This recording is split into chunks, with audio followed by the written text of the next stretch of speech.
And when I went through this in 1A, what's the most important thing about that number besides those digits? Units. The units that go with it.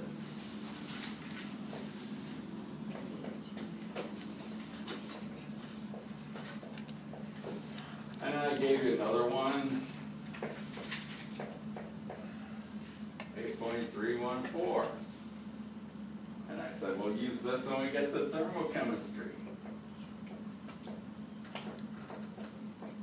And liter atmospheres, as you saw here, was just the pressure times the volume, or it's a force through a distance when you reduce it down and look at the units. So it does have the energy units, but these are the two things you can use to make the conversion factor, or you can just remember it. Okay, so if I have 13 liter atmospheres, and you should know both of these R's, by the way.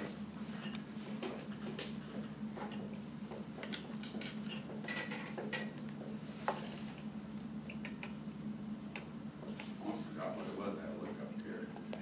Okay. There go my liter atmospheres, and I've converted to joules. And if I want kilojoules, I just shift the decimal point 3 places.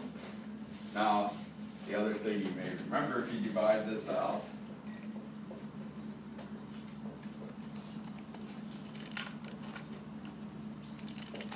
so if you remember that number, it's the same as remembering those two numbers.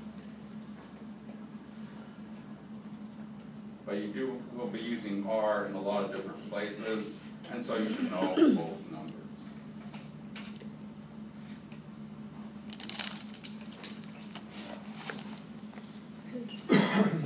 Notice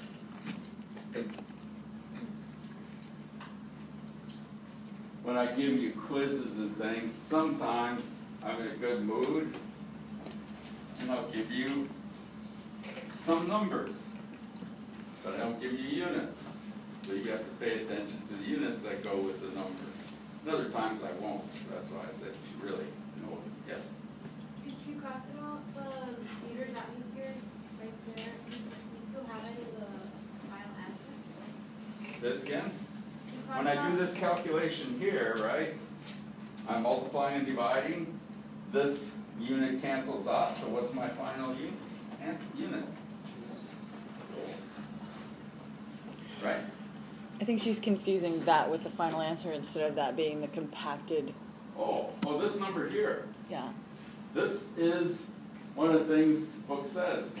1 liter atmosphere is equal to 101.325 joules. Book says that somewhere. Right. I think she thought that was the final answer. Oh, no, that's not the answer. That's just the unit, that's the conversion factor. Right. Instead of doing these two numbers, you remember this number. You have your choice. Or you can remember all 3 numbers and use the right ones at the right place. So yeah, I just wanted to show you that I do put some numbers in here. If you wanted the 101 number, it's not in here. Darn. Okay. But it's easy enough to get because you have your calculator. Okay, so this is just doing some reminding you about units and talking about how to calculate the word change.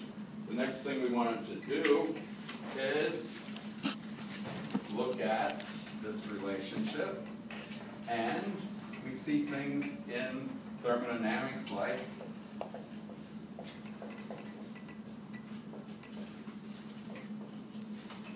constant volume. Yes?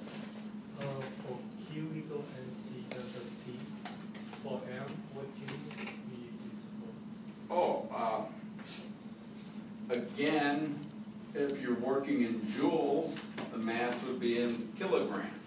But this C here, the specific heat capacity, the mass is in grams. In other words, remember I wrote the specific heat capacity for water. That's the only one I really remember. This is the lowercase c, not the capital C, and it's going to be equal to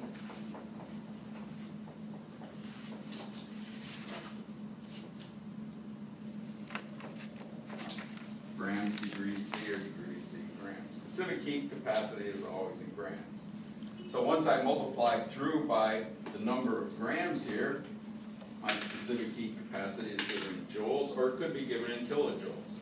Joules is a pretty small quantity to work with, so what you usually do is talk about things in kilojoules.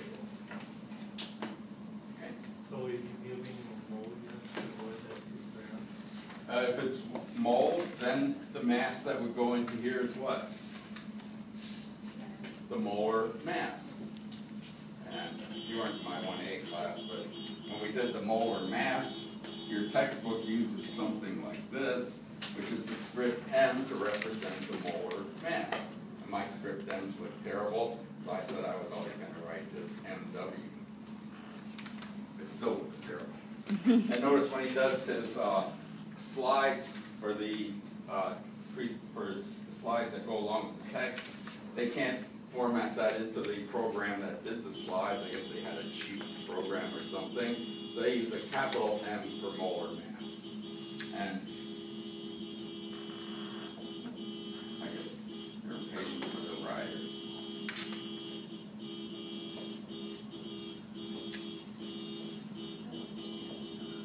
Wow. That's the molar mass. What?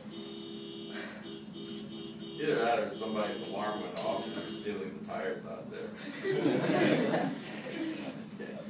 So going back to that, this is the so-called molar mass of water, and the units are grams per mole.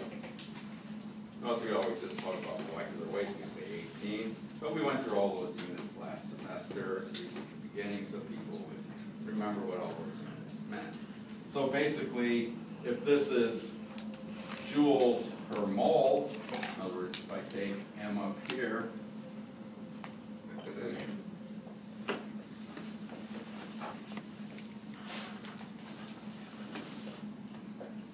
grams go out, and now it's joules per mole per degree C, if we're working with the molar heat capacity. And I said some books do that. Your book doesn't. He mostly works with just this heat capacity. Since this has to come out in joules, what does the unit of this thing have to be?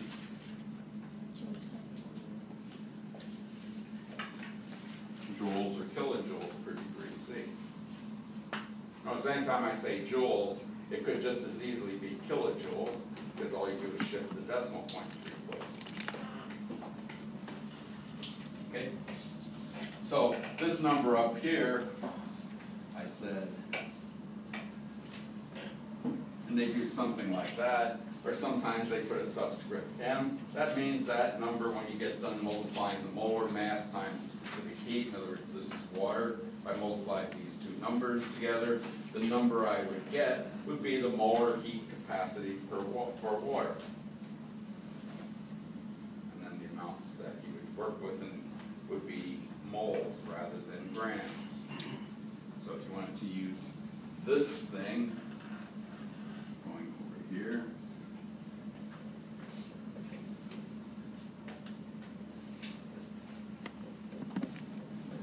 now the N represents what? Same thing as meant in the gas law, the number of moles. 1 mole, 2 moles, 3.6 moles, whatever moles you have in the problem.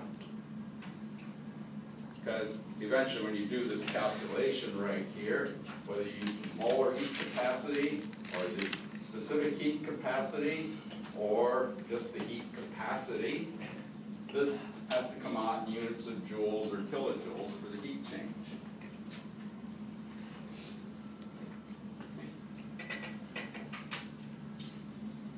Now, one of the things we talk about is constant volume. That was the calorimeter we saw last time.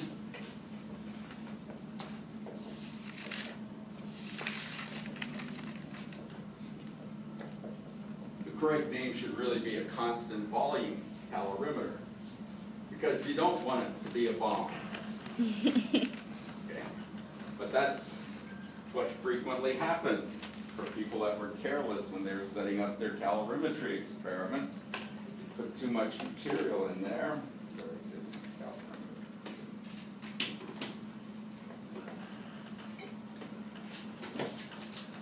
they blew up. Because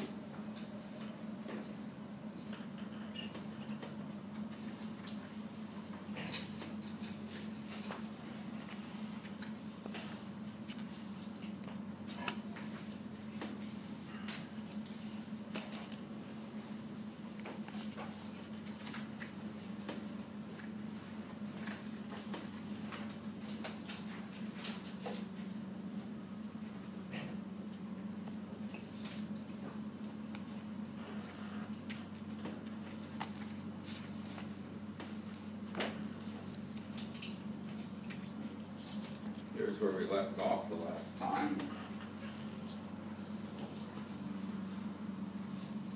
This little thing was a steel chamber where you put the reactants. And if it built up too much pressure in here, the whole calorimeter would blow up. So it's supposed to stay at a constant volume. Now your book uses constant bomb calorimeter, meaning that we're working at constant volume. Now if we rewrite this,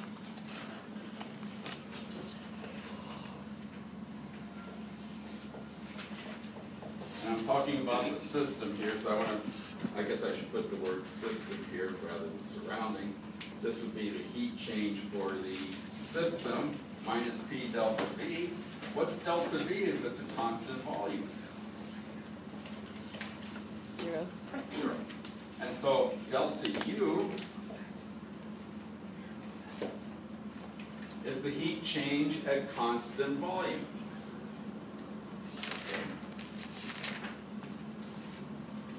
And that's what you measure in the bomb calorimeter. And then, pull this down and we'll just do a quick view.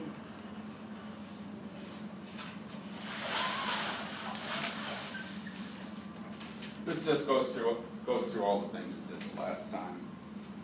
Q reaction is equal to minus Q the calorimeter. And he talks about all the calorimeter count heat changes that go on in there. We lump it all together. That, again, his formatting wasn't that great. That's the summation sign there. We're adding all those different little terms up there. And when you write it like this, and this is the way most problems are given, capital C, sometimes they'll put a little word CA, little subscript CAL. That's the heat capacity of the calorimeter. It's the heat of all the heat capacity of all these different components. Okay? So you always calculate Q for the calorimeter, change the sign when you're talking about the reaction. I did that problem. The only reason I did that, his units don't seem to work out when he does it.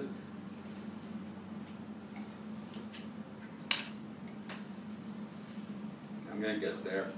In this step here, if you do the units correctly, it says kilocalories, and he wrote 19. And what he should have done is written capital CAL, and that's the food calorie, which is 1,000 of the usual calories.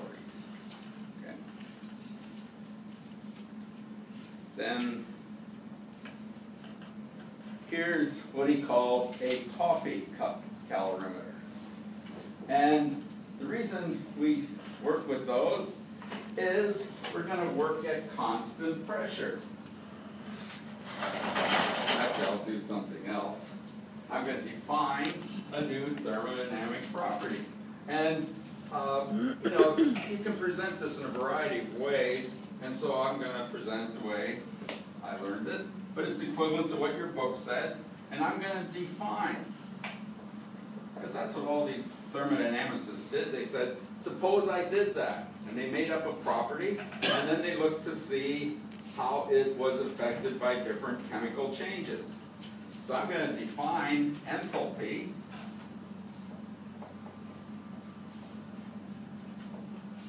Use the symbol H for enthalpy. H. And we add the pressure volume work, or get rid of the pressure volume work. Okay?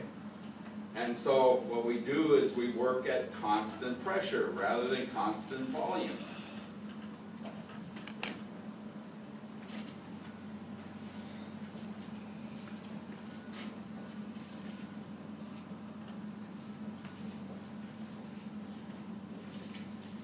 say that's great, and the reason we did that is so the calorimeter doesn't blow up on us. This thing is loosely held together, so the thing can expand and contract in the system in here. The system is contained inside this coffee cup thing. There are fancier things, but some of you may have done calorimetry. We did it in Chem 2, we did an experiment. In Chem 1A, some of the instructors, I didn't do it, but some of the other instructors do a calorimetry experiment. And the thing we use for the calorimeter, in the old days, and I guess we're going to go back to that based on the budget, we used to tell the students, when you have your cup of coffee in the morning, bring your styrofoam cup to the lab. Okay? And then we put some styrofoam cups together, and for people that don't drink coffee, we tell them to drink tea. Or, no, we keep some spare coffee cups around for that. And actually, for the last few years, we've been gearing out for coffee cups. But this makes an insulated system, so heat can't travel in or out. It's not isolated because it can expand and contract. So anyhow, that makes a calorimeter, and the pressure stays constant at whatever atmospheric pressure is. So we want to look and see what that means. And here's my definition of the new thermodynamic property. I can say delta U is equal to, delta H. I don't want to change my equation around. Delta H is equal to delta U plus delta PV. This is, what am I going to do with that delta PV? Well, it's pressure volume work. What I'm going to do is apply the chain rule in calculus. Those of you who didn't take calculus don't know that, but I'll show you what it means. It just means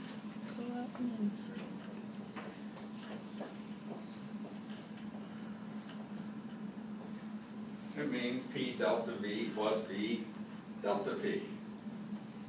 Okay? If you took calculus, that should look familiar, so I just didn't put the D's there. And you didn't take calculus, don't worry about it, it's still correct. Okay?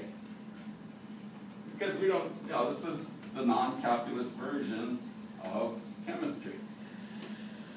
The big disadvantage, if you're going into chemistry and want to be a chemistry major, you should pay a little attention to this, because at the big schools like Berkeley or UCLA and things, they have one section of chemistry that's set aside for chemistry majors. And they have a different book, and the chemistry has all these things written in calculus notation. So here in this book, we sort of rationalize it, that's the word I always use, and give you the answers eventually.